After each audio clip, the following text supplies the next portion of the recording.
Zee 24 तास एक पाऊल पुढे।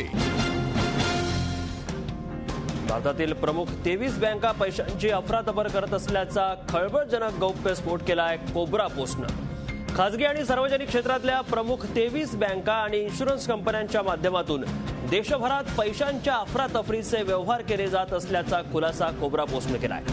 कोब्रा पोस्टनं यावेळी केलेल्या गौप्यस्फोटात Life Insurance Corporation, State Bank of India, Bank of Baroda, Punjab National Bank, Canara Bank, Indian Bank, IDBI Bank, Yes Bank, Federal Bank, Reliance Capital, Birla Sun Life आणि इतर काही बँकांची नावं देखील उघड केली आहेत। कोब्रा पोस्टनं एक खळबळजनक खुलासा केलाय। आपल्यासोबत आहेत बँक कर्मचारी संघटनेचे अध्यक्ष विश्वास उडगी।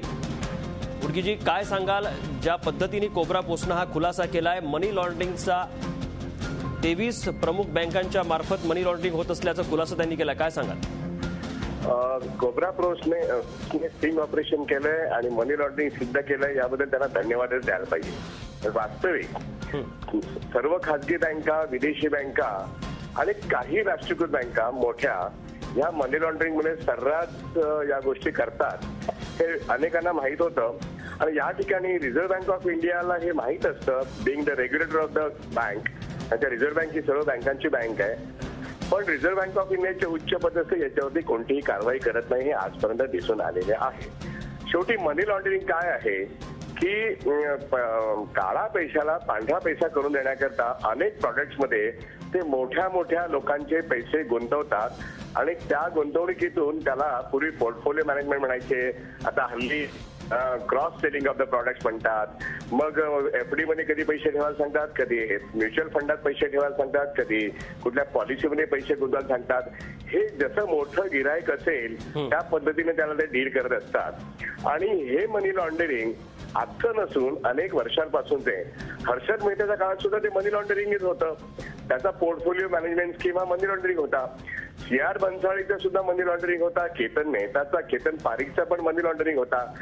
आणि मनी लॉन्ड्रिंग हे आज जे कोब्रा पोस्ट सांगते हा नवीन फॉर्मॅट आलाय अशातला पण भाग नाहीये, हे पूर्वीपासून होत आलेलं आहे। आणि बँकिंगच्या प्लॅटफॉर्मवरून काळा पैसा पांढरा करणे आणि काळा पैसा अधिक काळा करणे या गोष्टीसाठी मोठ्या बँकर्सची मदत होते। या ठिकाणी मी एक स्पष्ट करू इच्छितो, बँकेच्या शाखांमधून काउंटरवरून या गोष्टी अजिबात होत नाही। या गोष्टीसाठी प्रत्येक बँकांमध्ये मोठे मोठे अधिकारी हे खास करून विशेष करून खासगी बँका आणि विदेशी बँकांमध्ये तैनात आहेत आणि ते बहुतेक कॉन्ट्रॅक्ट वरती आहेत। आणि म्हणूनच कोब्रा पोस्ट हे पहिल्यांदा जेव्हा हे सिद्ध केलं त्यावेळेस ICICIने आणि HDFCने आम्ही त्या लोकांवरती कारवाई करतो आणि काढून टाकतो असं सांगितलं आणि 12 लोकांना काढून टाकले। वास्तविक हे कॉन्ट्रॅक्टचे लोक होते, पण सातत्याने माणसं आणणं आणि काढणं, पण त्यांचा जो मनी लॉन्ड्रिंगचा व्यवहार आहे म्हणजे काळा पैसा पांढरा करण्याचा काळा पैसा सातत्याने वाढवत नेण्यासाठी बँकरची त्या पर्टिक्युलर नक्की विश्वासजी, छोट्या पातळीवर नाही तर मोठे अधिकारी यात गुंतलेले असले असं आपण म्हणताय। धन्यवाद झी 24 तासशी बोललात त्याबद्दल। तर देशातल्या बड्या 23 बँका मनी लॉन्ड्रिंग करत असल्याचा खळबळजनक गौप्यस्फोट केलाय कोब्रा पोस्टनं। झी 24 तास एक पाऊल पुढे।